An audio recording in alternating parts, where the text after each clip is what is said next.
गुरुर्ब्रह्मा गुरुर्विष्णू गुरुर्देव महेश्वरा गुरुर् साक्षात् परब्रह्म तस्मै श्री गुरुवे नमः.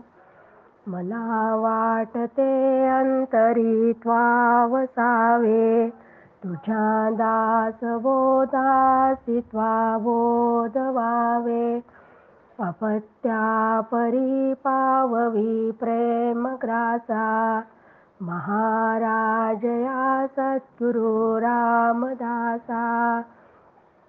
श्रीराम शुका सारिखे पूर्ण वैराग्य ज्याचे वशिष्ठा परिज्ञान योगेश्वराचे. कवी वाल्मिका सारिखा मान्य ऐसा नमस्कार माझा सद्गुरु रामदासा. जय जय रघुवीर समर्थ. सद्गुरु प्रल्हाद महाराज डॉक्टर काका व आदरणीय मंदाताईंना नमस्कार करते. जयश्रीताईंनाही नमस्कार करते. दासबोध अभ्यास वर्गासाठी जमलेल्या तुम्हा सर्व श्रोत्यांना वंदन करते. आज दशक 8 समास 9 सिद्ध लक्षण. श्रीराम समर्थ श्रीराम. अंतरी गेलिया अमृत बाह्य काया लखलखित. अंतरस्थिती बाणता संत लक्षणे कैसी श्रीराम. झाले आत्मज्ञान बरवे हे कैसे निपात जाणावे. म्हणून बोलिले स्वभावे साधू लक्षणे श्रीराम. असं म्हणतात की स्वर्गात अमृत सेवनानंतर बाहेरील शरीरही तेजपुंज होते. त्याप्रमाणे ब्रह्म अनुभवाने मोक्ष स्थिती बांधलेल्या संतांची स्थिती होते. अशी आत्मस्थिती बांधलेल्या साधूंना ओळखण्यासाठी त्यांची लक्षणे कोणती, ती लक्षणे आता समर्थ आपल्याला सांगणार आहेत. भगवद्गीतेत देखील 2ऱ्या अध्यायात स्थितप्रज्ञस्य का भाषा समाधिस्थस्य केशव या अर्जुनाच्या प्रश्नाची आठवण येथे होते. ऐक सिद्धांचे लक्षण सिद्ध म्हणजे स्वरूप जाण. ते पाहता वेगळेपण मुळीच नाही श्रीराम. की आपल्याला सिद्ध हा शब्द ऐकल्याबरोबर अनेक प्रकारच्या सिद्धी प्राप्त झालेला सिद्ध असे वाटण्याची शक्यता असते. पण येथे ज्याचे जीव व ब्रह्म यांचे ऐक्य सिद्धीला गेले आहे तो सिद्ध आहे. जो स्वरूपाकार होतो तो सिद्ध आहे. जो नित्य सिद्ध आद्य नित्य आहे असे ज्याचे ज्याचे वेदांत शास्त्र वर्णन करते त्या ब्रह्मस्वरूपाशी जो दृढ अपरिवर्तनीय ऐक्य साधतो त्याला सिद्ध म्हणतात. सिद्ध व ब्रह्म यात कोणताच फरक नाही, कारण सिद्ध मुळातच ब्रह्मरूप आहे.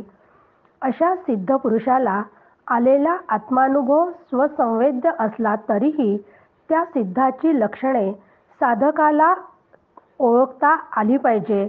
म्हणून ती ओळखू यावी म्हणून समर्थ आता ती लक्षणे आपल्याला सांगणार आहेत.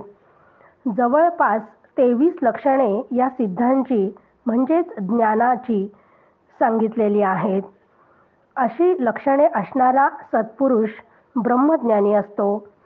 आपण ब्रह्मस्वरूप आहोत हे साक्षात अनुभवणे याचेच नाव ज्ञान होय.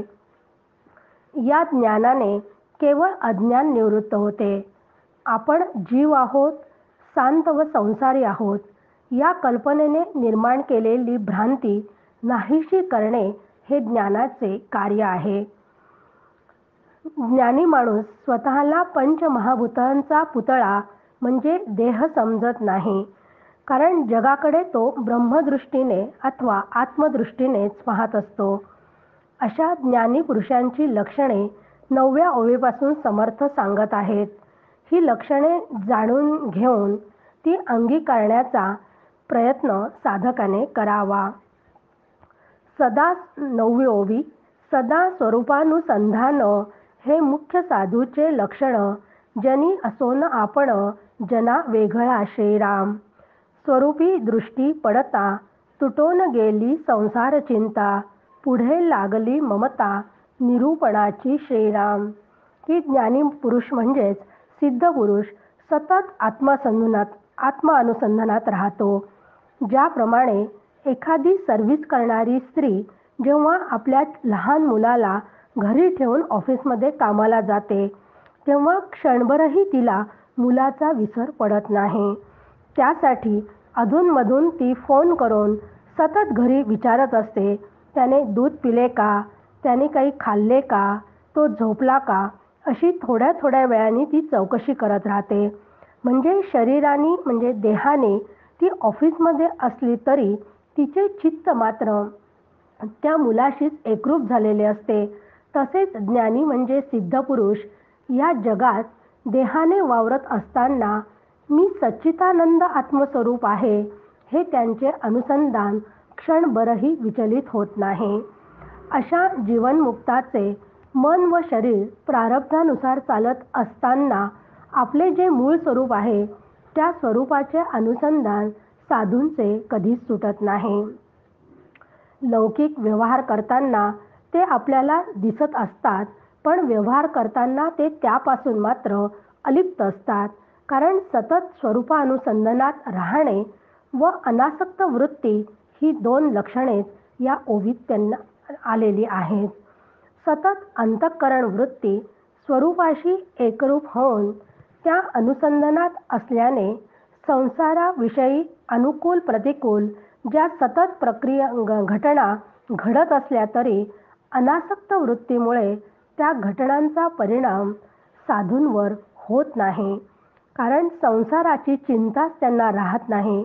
उलट त्याला आध्यात्मिक श्रवणाची आवड आणि गोडी निर्माण झालेली असल्यामुळे जे काही श्रवण त्यांना स्वतःला घडलेले आहे ते श्रवण निरूपणाच्या माध्यमातून इतरांना सांगावे असे त्यांना वाटत असते. हे साधकाचे लक्षण परिसिद्धा अंगी असे जाण, सिद्ध लक्षण साधके विण बोलोच नये श्रीराम. बाह्य साधकाचे परी आणि स्वरूपाकार अंतरी, सिद्ध लक्षणे ते चतुरी जाणीजे ऐसे श्रीराम. तसे पाहिले तर साधकाचे हे लक्षण आहे, पण सिद्धांनाही ते लागू पडते. कारण सिद्ध लक्षणातच काही साधक लक्षणांचा समावेश असतो. अशा या सिद्धाचे वर्तन वरवर पाहता साधकाप्रमाणे दिसत असले तरी पण त्यांची अंतर्स्थिती मात्र अखंड स्वरूपाशी एकरूप असते. म्हणून त्यांच्या बाह्य वर्तणुकीवरून तो सिद्ध आहे की नाही ही ठरवण्याची चूक कधीही करू नये. संदेहरहित साधन तेच सिद्धांचे लक्षण, अंतर्बाह्य समाधान चळेना ऐसे श्रीराम. अतिशय सुंदर असं हे लक्षण समर्थांनी या ओवीत आपल्याला सिद्धांचं सांगितलं आहे. कारण सिद्धांच्या महत्त्वाच्या लक्षणामध्ये हे एक लक्षण आहे. कारण जीव मूळचा ब्रह्मस्वरूपच आहे, त्याविषयी त्यांच्या मनामध्ये थोडाही संशय नसतो. इतकी दृढ अपरिवर्तनीय श्रद्धा त्यांची असते. शिवाय त्यांना आत्मानुभव पण आलेला असला तरी त्यांची साधना सतत सुरू असते. कारण त्यांना आलेला अनुभव पुढच्या लोकांपर्यंत पोहोचवण्याचे अत्यंत महत्त्वाचे कार्य सिद्ध करतात. मार्गाद्वारे वर्तावे विश्व मोहरे लावावे असे कार्य ते सिद्ध करत असतात. हे करत असताना लोकांमध्ये वावरत असतानाही त्यांची अंतःकरण वृत्ती अत्यंत स्थिर असते. कशानेही कधीही त्यांचे समाधान बिघडत नाही. नाहीतर आपले एवढंसं काही खटकलं की आपलं लगेच चित्त स्थिर नाही, लगेच आपण म्हणूनही टाकतो की आज माझा काही मूड नाही. पण सिद्धांचं मात्र तसं नसते. कारण सिद्धांची अंतःकरण वृत्ती जराही चंचल नसते.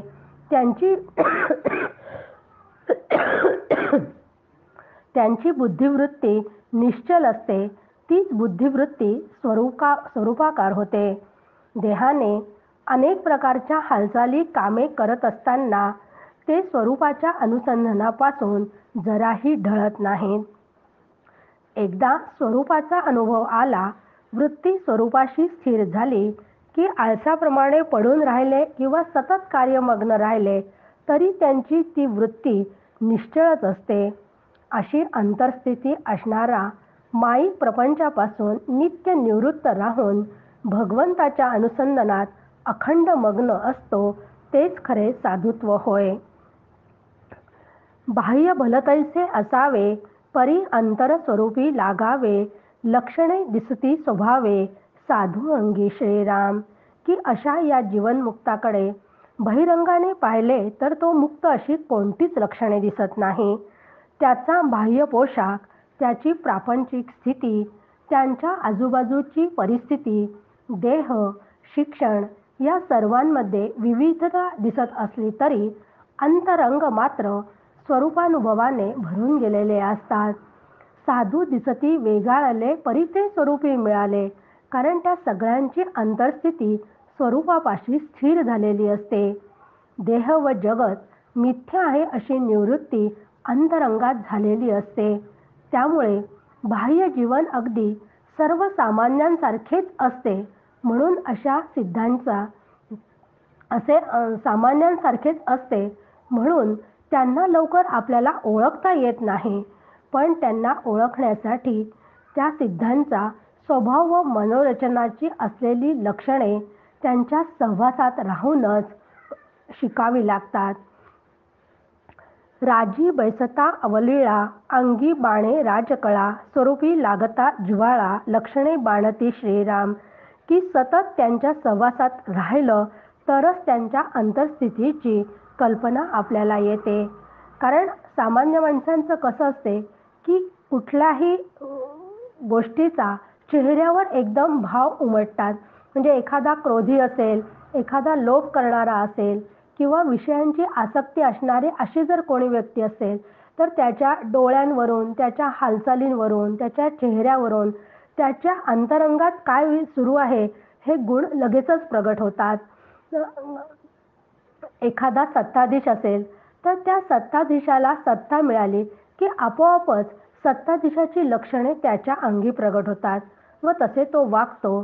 त्याप्रमाणे जीवनमुक्ताची अंतःकरण वृत्ती स्वरूपाशी एकदा स्थिर झाली की स्थितप्रज्ञाची म्हणजे ज्ञानाची, भक्तीची, वैराग्याची लक्षणे त्यांच्या अंगी आपोआपच बांधताना आढळतात. त्यासाठी त्यांना वेगळे काही प्रयत्न करावेच लागत नाही. कारण स्वरूपस्थिती प्राप्त होताच ती आपोआपच त्यांच्या अंगी मुरतात. वास्तविक मूळचाच परिपूर्ण ब्रह्मस्वरूप असूनही परिपूर्ण असूनही त्याचा विसर पडल्याने मूळची साधनेची खटपट त्यांना वेगळी काही करावीच लागत नाही. ते एकदा झाले की मूळची आनंदरूपता प्रगट होते व सहजच आनंदरूप ज्ञानरूप होते.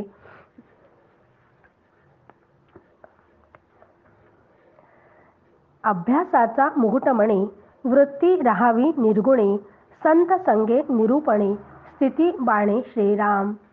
ऐसी लक्षणे बरवी, स्वरूपाकारे अभ्यासावी, स्वरूप सोडिता गोसावी, भांबावती श्रीराम. की त्यासाठी अंतःकरण वृत्ती सतत शुद्ध जाणीवेच्या अनुसंधानात असावयास हवी.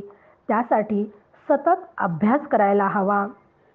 संतांच्या मुखातून आलेले सगळं श्रवण सतत करायला पाहिजे आणि तसंच्या सतत श्रवणाने हे साध्य होते. कारण एकदा साधनेच्या उच्च शिखरावर पोहोचले असता व स्वरूपाशी अंतःकरण वृत्ती स्थिर झाली की वृत्ती निर्गुणाच्या अनुसंधानात राहते व सगुण वृत्ती मागे पडते. मग अशा स्थितीपासून घसरू नये म्हणून अत्यंत काळजी घ्यावी लागते. म्हणूनच सतत संत सहवास मात्र हवा. त्याशिवाय ही स्थिती कायम स्वरूपी राहू शकत नाही. कारण वैराग्य संपन्न साधक देखील एकदा अनुभव आल्यानंतर त्या स्थितीतून बाजूला गेल्यावर पुन्हा स्वरूपापासून दूर जाऊ शकतात.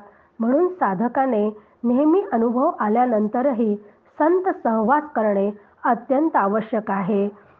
संतांच्या सहवासात राहिल्यामुळे ही मनाची अंतर्स्थिती कायमस्वरूपी स्थिर राहते.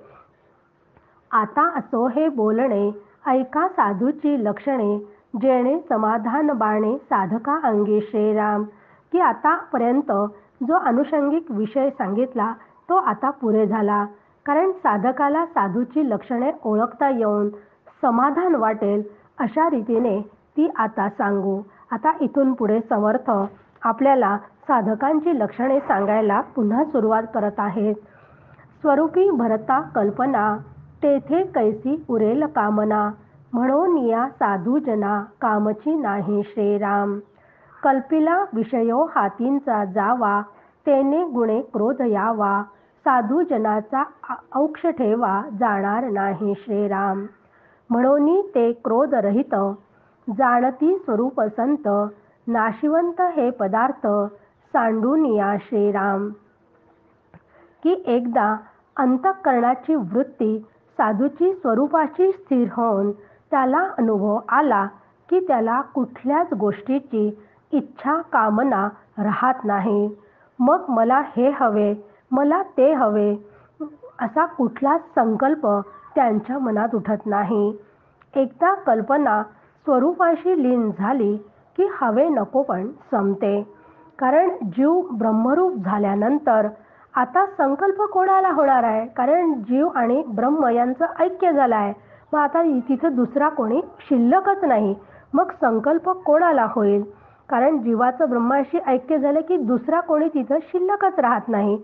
पण कधी कधी जीवनमुक्तांनाही लोक उद्धारासाठी, समाजासाठी, काही कल्याणकारक कार्यपूर्तीसाठी कामना करावी लागते.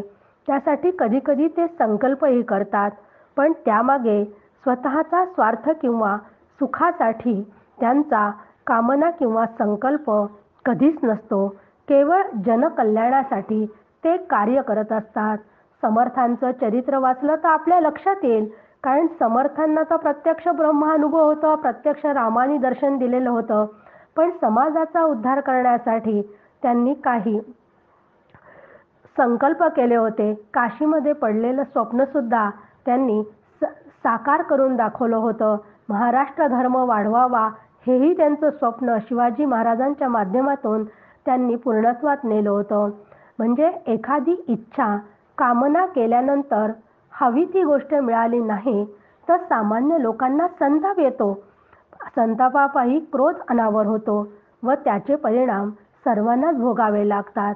आपण पाहतो घरामध्ये जर कधी असे कोणाचे भांडणं झालेले असतील तर संपूर्ण कुटुंबावर त्याचा परिणाम झालेला आपल्याला पाहायला मिळतो. सगळं घर कसं एकदम शांत होऊन जाते. म्हणजे इतरांना सुद्धा त्याचे परिणाम भोगावे लागतात. हे रोजच्या व्यवहारात आपण पाहतो. परंतु जीवनमुक्तांनी एखादा संकल्प केला आणि तो पूर्ण झाला नाही तरीही त्यांना संताप क्रोध येत नाही. कारण त्या जीवनमुक्ताला अखंड सुखरूप व चिरंतन आत्मसुख लाभलेले असल्यामुळे मनासारखे घडो वा न घडो त्यांच्यावर काहीच परिणाम होत नाही. या जगतातील सर्व वस्तू, घडणाऱ्या घटना या सगळ्या नाशवंत आहे व केवळ एक ब्रह्मच अविनाशी आहे याचे ज्ञान त्यांना झालेले असते. त्यांच्या मनात संकल्प विकल्प जराही राहत नाही. कारण ज्या सुखासाठी संकल्प करायचे ते सुख काठोकाठ भरून त्यांना मिळालेलेच असते. जेथे नाही दुसरी परी, क्रोध यावा कोणावरी, क्रोध रहित सचराचरी, साधूजन वर्तती श्रीराम. कारण क्रोध संताप येण्यासाठी सुद्धा दुसरी व्यक्ती वस्तू असावी लागते. पण जीवनमुक्त एकमेव अद्वितीय असे ब्रह्म मी आहे असा त्याचा निश्चय सतत असतो. मग दुसरे कोणी नाहीच तर मग तो कोणावर रागवणार? आपुला आपण स्वानंद, कोणावरी करावा मद, या कारणे वादविवाद तुटून गेला श्रीराम. साधू स्वरूप निर्विकार, तेथे कैसा तिरस्कार, आपला आपण मत्सर, कोणावरी करावा श्रीराम. साधू वस्तू अनायासे, या कारणे मत्सर नसे, मदमत्सरांचे पिसे साधूसी नाही श्रीराम. कारण जीवनमुक्त आपण आपल्याच आनंदात होऊन राहिलेले असतात. कारण स्वरूपाच्या आनंदात रममाण झालेल्या जीवनमुक्ताला देह, सत्ता, संपत्ती, बुद्धिमत्ता, प्रतिष्ठा इत्यादींचा अजिबात अहंकार नसतो.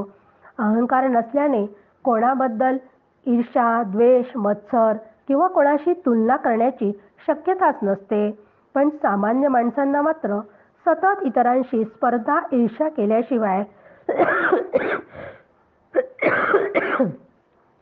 त्यांचे जीवन व्यतीतच होत नाही. माझ्याजवळ 1 BHK असेल तर 2 BHK असणाऱ्याबद्दलचा द्वेष मनात निर्माण होतो. माझ्या मुलाला इतके मार्क्स पडले पण माझ्या मुलापेक्षा इतरांना जास्त मार्क्स पडले की त्याच्याशी द्वेष, स्पर्धा केली जाते. अशा ईर्ष्या, संपत्ती आणि धनाच्या बाबतीत तर आपण रोज पाहतो आणि त्यासाठी किती अघटित घटना घडतात हेही पाहतो. कारण एकच कारण आहे त्याला की त्यांना अहंकार असतो आणि अहंकार हा त्यांचा वाढतच जातो. अहंकारामुळे यश मिळेल की नाही याचे सतत भय त्यांना असते. भयामुळे क्रोध निर्माण होतो, क्रोधामुळे द्वेष निर्माण होतो. असे सर्व प्रतिकूल अनुकूलतेचे खेळ सुरू असतात. परंतु सिद्धांजवळ मात्र अहंकारच नसल्यामुळे त्यांची बुद्धी नेहमी समत्वाने असते. त्यामुळे कुणाशीच त्यांचा कधी वादविवाद, भांडण निर्माणच होत नाही. स्वतःचे स्वरूप निर्विकार, भेदशून्य असताना अशा स्वरूपाचा अनुभव आल्यानंतर तिरस्कार, मत्सर कोणाचा करणार आहे? कारण हे विकार तिथे निर्माण होऊच शकत नाही. जेथे अभेद आहे तिथे दुसरा कोणीच नाही. मग मत्सर तरी कोणाचा करणार? अखंड भेदरहित ब्रह्म हेच त्या साधूचे स्वरूप असल्यामुळे तिरस्कार, मत्सरामुळे त्या अखंड तत्वात खंड पडतच नाही. त्यामुळे रागद्वेषाने तो घुमसत नाही. साधू स्वरूप स्वयंभ तेथे कैसा असेल दंभ. जेथे द्वैताचा आरंभ झालाच नाही श्रीराम. जेने दृश्य केले विसंच तयास कैसा हो प्रपंच. या कारणे निप्रपंच साधू जाणावा श्रीराम. दंभ याचा अर्थ आपल्याजवळ असणारी एखादी गोष्ट नसतानाही ती आहे असं भासवणं. कारण दंभ हा नेहमी दुसऱ्याला दाखवण्यासाठीच असतो.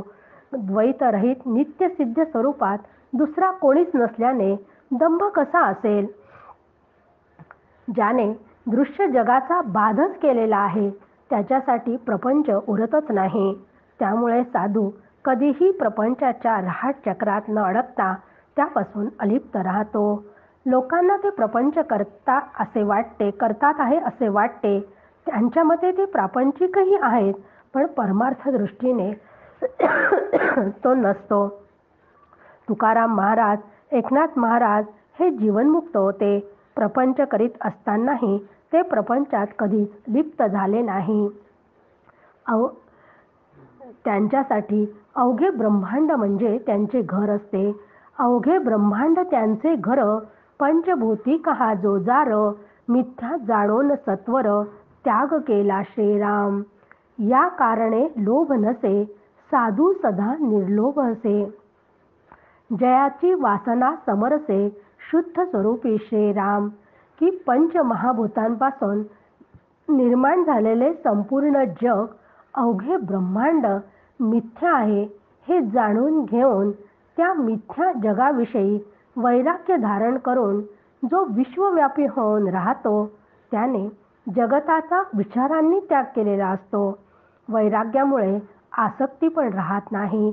आसक्ती नाही म्हणून मोह नाही व मोह नाही म्हणून त्याला लोभही नाही.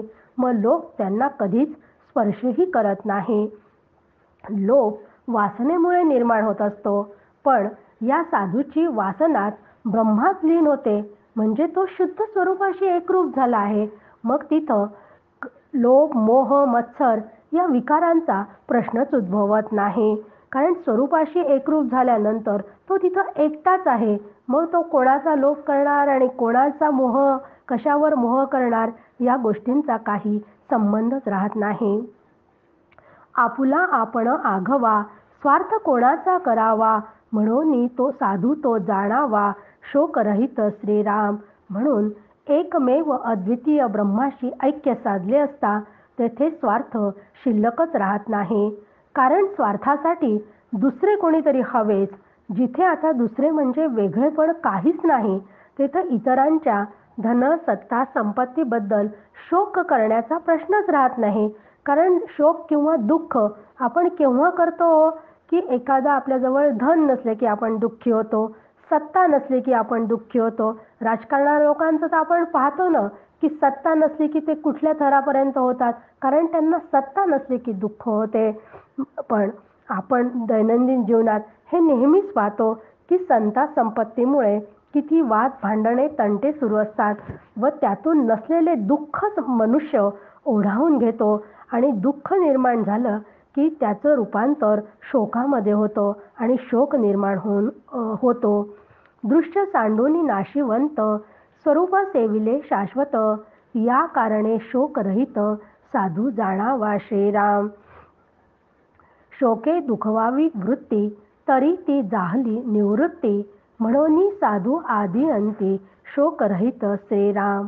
म्हणून होऊन गेलेल्या अगर भविष्यात काहीतरी अघटित घडेल या संभाव्य घटनेचा शोक होतो. या सर्व घटना या जगतात घडत असतात आणि हे जग पंचमहाभूतांचे असल्याने ते माईक म्हणजे मिथ्या आहे. मग या मिथ्या जगाचा त्याग करून शाश्वत ब्रह्माचा अनुभव घेतल्याने जग व जगतातल्या घडणाऱ्या घटना मिथ्या ठरतात. मग या घटना देहाला धरून असतात. त्या घटनांचा परिणाम वृत्तीमुळे देहावर होतो. पण हा देहसुद्धा या जगतातीलच असल्याने तोही मिथ्या ठरतो. त्यामुळे शोकासाठी जग व वृत्तीच उरत नाही. म्हणून साधूला कुठल्याही गोष्टींचा शोक होत नाही. याला एकच कारण आहे की त्यांचा मिथ्यत्वाचा निश्चय अत्यंत दृढ असतो. मोहे झळंबावे मन, तरी ते जाहले उन्मन, या कारणे साधूजन मोहातीत श्रीराम. की मन अत्यंत चंचल असल्याकारणाने मोहामुळे ते सतत चलबिचल करीत असते. पण साधू या चंचल मनाच्या वृत्तीलाच आवरून घेऊन त्यांच्या विषयांकडची धावच थांबवतात. त्यांना विषयांकडे जाऊच देत नाही. वृत्तींची विषयांकडची धाव एकदा थांबली की तिला समोर विषय असो किंवा नसो त्याबद्दल त्यांना मोहच निर्माण होत नाही. म्हणजे साधूचे मन उन्मन झाल्याने त्याला मोहच होत नाही. साधू वस्तू अद्वये, तेथे कैसे वाटेल भये, परब्रह्म ते निर्भये, तोची साधू श्रीराम. या कारणे भयातीत, साधू निर्भय निवांत, सकळास मांडेल अंत, साधू अनंत रूपी श्रीराम. सत्य स्वरूपे अमर झाला, भये कैसे वाटेल त्याला, या कारणे साधू जनाला भयेची नाही श्रीराम. जीवनमुक्त म्हणजेच सिद्ध पुरुष कायम स्वरूपी अद्वैतावर आरूढ झालेला असल्याने तो निर्भय असतो. भय नेहमी दुसरा असेल तरच असते. जेव्हा घरामध्ये मी एकटे असताना मला भीती वाटते. भीती कोणीतरी येईल का, मला काही होणार तर नाही ना, रात्र असेल तर चोर तर येणार नाही ना, याची सतत भीती वाटत असते. म्हणजे दुसरे कोणीतरी आहे असं वाटत असल्यामुळे हे भय निर्माण होते. बऱ्याच वेळा बघा, आपले 5 ते 6 खोल्यांचं घर असतं आणि त्या 6 खोल्यांमध्ये जेव्हा मी एखाद्या वेळेस एकटी त्या घरात असते, मग मी एकटी असताना मी एकाच खोलीमध्ये बसलेले असते. पण त्या बाकीच्या खोल्यांमध्ये कोणीच नसतं. तरीही मला काय वाटत असते की या 6 खोल्यांमध्ये मी एकटीच आहे. म्हणजे एकटी असल्याचंच तुम्हाला भय वाटतं.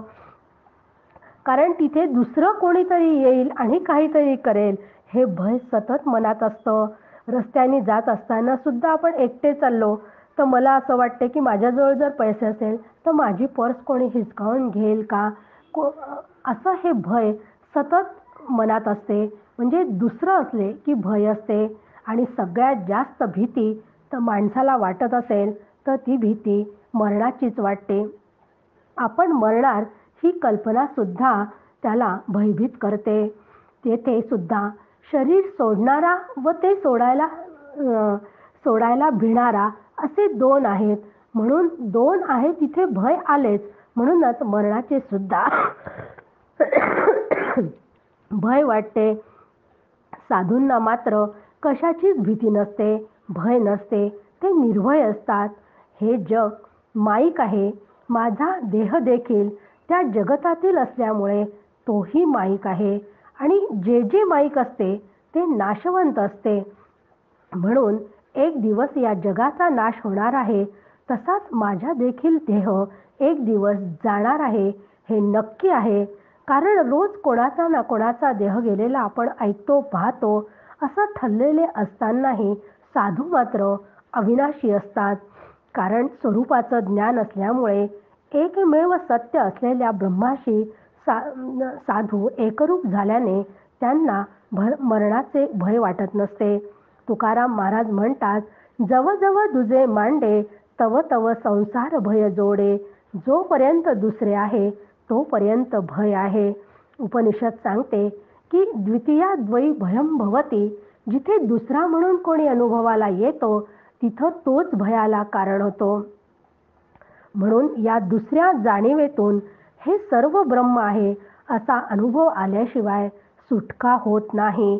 अशी सुटका जीवनमुक्तांची झालेली असते. म्हणूनच ते निर्भय असतात.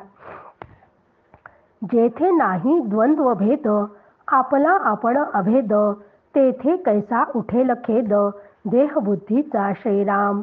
बुद्धीने नेमिले निर्गुणा, त्यास कोणीच नेईना. या कारणे साधूजना, खेदची नाही श्रीराम. की जिथं जिथं द्वंद्व असते तेथे दुःख असते. जीवनात प्रत्येक गोष्टीमध्ये नफा तोटा असो, मान अपमान असो, यश अपयश, सुख दुःख, अनुकूल प्रतिकूल, शिवाय क्रिया प्रतिक्रियांचा खेळ सुद्धा सतत सुरू असतो. मग नफा मिळाला, मान मिळाला, यश मिळाले, सुख मिळाले की आपल्याला पाहिजे तसे आयुष्यात घडले की आनंद सुख वाटते व ते मिळाले नाही की दुःख होते. हे दुःख जग व देह सत्य समजल्यामुळे जीवाला होते. जोपर्यंत देहबुद्धी शिल्लक आहे तोपर्यंत दुःख आहेच. परंतु एकमेव अखंड ब्रह्मात द्वंद्व नाही. ब्रह्मानुभव आला की देहबुद्धी नष्ट झाल्याने दुःख होत नाही. एकदा बुद्धीने पक्का निश्चय करायला हवा की ही बुद्धी निर्गुणाशी एकरूप राहते. कारण निर्गुणाला इकडून तिकडे कुठे जाता येत नाही. कारण ते सगळीचकडे आहे. त्यामुळे त्याचा जाण्याचा प्रश्नच येत नाही. म्हणून एकदा त्याच्याशी एकरूप झाले की दुःखाला कारणच उरत नाही. आपण एकला ठाईंचा, स्वार्थ करावा कोणाचा. दृश्य नसता स्वार्थाचा, ठावच नाही श्रीराम. की मी एकमेव आहे असा निर्णय पक्का झाला की स्वार्थासाठी तिथं दुसरे काहीच नसते. मग दृश्य जगत बाधित केल्याने स्वार्थाला वावच मिळत नाही. कारण स्वार्थ फक्त दृश्य जगतातच असतो. ब्रह्म तर एकमेव अद्वितीय आहे. साधू आपणची एक, ते कैसा दुःख शोक. दुजे विण अविवेक, येणार नाही श्रीराम. पण हे या दुःखाला कारण एकच आहे, ते म्हणजे अविवेक आहे. अविवेक हे शोकाचे, दुःखाचे कारण आहे. मग विवेक म्हणजे काय आहे? तर विवेक म्हणजे निवड आहे. मग निवड करायची म्हटलं तरी पुन्हा दोन आले. मग दोन पदार्थ आलेच. जेथं ब्रह्म हीच एकच वस्तू अनुभवाला येते तेथे अविवेकाला किंवा विवेकाला वावच नसतो. म्हणून साधूला दुःख व शोक नसतात. केवळ मोक्षाची इच्छा धरल्याने स्वार्थाचे हाव नष्ट होते. म्हणून साधू वैराग्य संपन्न असतो. तो त्यावरून त्याला ओळखावे. मृदपणे जैसे गगन, तैसे साधूचे लक्षण. या कारणे साधू वचन, कठीण नाही श्रीराम. की आकाश जसे कधीच कोणाला टोचत नाही असं म्हणतात. आकाश आपल्याला माहिती आहे की अगदी मऊ आहे असं त्याचं वर्णन केलं जातं. त्याप्रमाणे या साधूचे मन अतिशय मृदू असते. ते कधीही कोणाला शब्दांनी सुद्धा कधी दुखवत नाही, कधीही कोणाला टोचून बोलत नाही. म्हणजे मृदू वाणी, गोड वाणी हे त्यांचं अत्यंत महत्त्वाचं लक्षण इथे समर्थांनी आपल्याला सांगितले आहे. स्वरूपाचा संयोगी, स्वरूपची झाला योगी, या कारणे वितरागी निरंतर श्रीराम.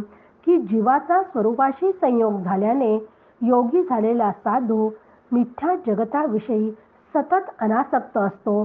त्यामुळे त्याला कोणाबद्दलच राग द्वेष नसतो.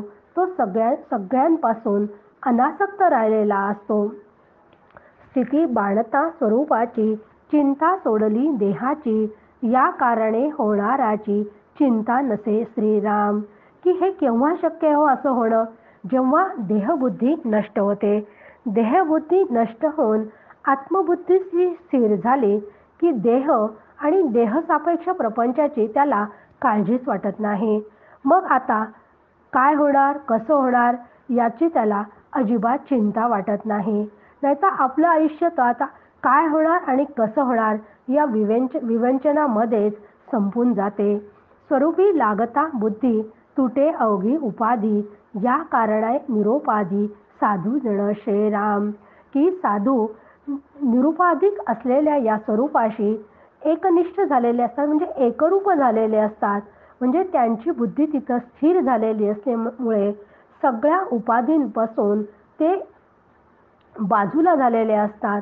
आणि उपाधी एकदा सुटली, उपाधीपासून जीव बाजूला गेला की तो स्वरूपाशी स्थिर होतो आणि स्वरूपाशी स्थिर झाला की तो निरुपाधिक होतो. साधू स्वरूपची राहे, तेथे संगची नसाहे, म्हणून साधू तो न पाहे, मान अपमान श्रीराम. हा फार अत्यंत महत्त्वाचं लक्षण समर्थांनी इथे आपल्याला सांगितलेलं आहे. की 4 पुरुषार्थ आहेत की धर्म, अर्थ, काम आणि मोक्ष या सांगितले आहे. हे लक्षण अत्यंत महत्त्वाचं सांगितलेलं आहे. की ज्याला साधूची लक्षणं अंगीकारायची असतील त्याला मान अपमान कधीच स्वतःसाठी ठेवून चालणार नाही. म्हणजेच दुसऱ्याच्या संगतीत गेल्यानंतर मान आणि अपमान आपल्याला सहन करावे लागतात. पण जो 4 पुरुषातला मोक्ष साधलेला असा हा जो साधू आहे, या साधूला मान अपमान माहितीच नाही. कारण तो ब्रह्माशी एकरूप झालेला असल्यामुळे तिथे दुसरं कोणीच नाही आहे. मग दुसऱ्याच्या संगतीत गेल्यानंतर मान आणि अपमान आहे. जर माझ्यासमोर कोणीतरी व्यक्ती असेल तरच मला त्या व्यक्तीबद्दल म्हणजे त्याला मान द्यावासा वाटेल किंवा त्याचा अपमान करावा वाटेल. पण दुसरं कोणीच नसेल तर मी मान आणि अपमान कोणाचा करणार आहे? म्हणून साधू संघरहित आहेत. म्हणून स्वरूपाशी ऐक्य साधल्याने त्याला संगत हा शब्दच कळत नाही. म्हणून ते मान अपमानापासून दूर असतात. अलक्षास लावी लक्ष, म्हणून साधू परमदक्ष, ओढू जाणती कैपक्ष परमार्थाचा श्रीराम. की स्वसंवेद्य ब्रह्माशी अंतःकरण वृत्तीची ऐक्य साधलेला साधू हा सतत सावध असतो. कारण शुद्ध परमार्थाच्या बाजूने ठामपणे उभे राहिले पाहिजे याचे त्याला सतत भान असते. म्हणून जे स्वरूप विमल आहे, म्हणजे अगदी मलरहित आहे, की ज्याला कुठलाच मळ नाही, असा निर्मळ असलेला साधू हे एक त्याचे लक्षण समर्थांनी आपल्याला सांगितले आहे. आता 54वी ओवी अत्यंत महत्त्वाची आहे. सकळ धर्मामध्ये धर्म, स्वरूपी राहणे हा स्वधर्म, हेची जाणी जे मुख्य वर्म, साधू लक्षणांचे श्रीराम. की 4 पुरुषार्थांमध्ये सर्वात पहिला धर्म हा पुरुषार्थ सांगितलेला आहे. धर्म या शब्दाचा एक अर्थ स्वभाव आहे आणि त्याचा दुसरा अर्थ कर्तव्य असा आहे. मग आपण व्यवहारामध्ये धर्म हा अनेक अर्थासाठी शब्द वापरतो.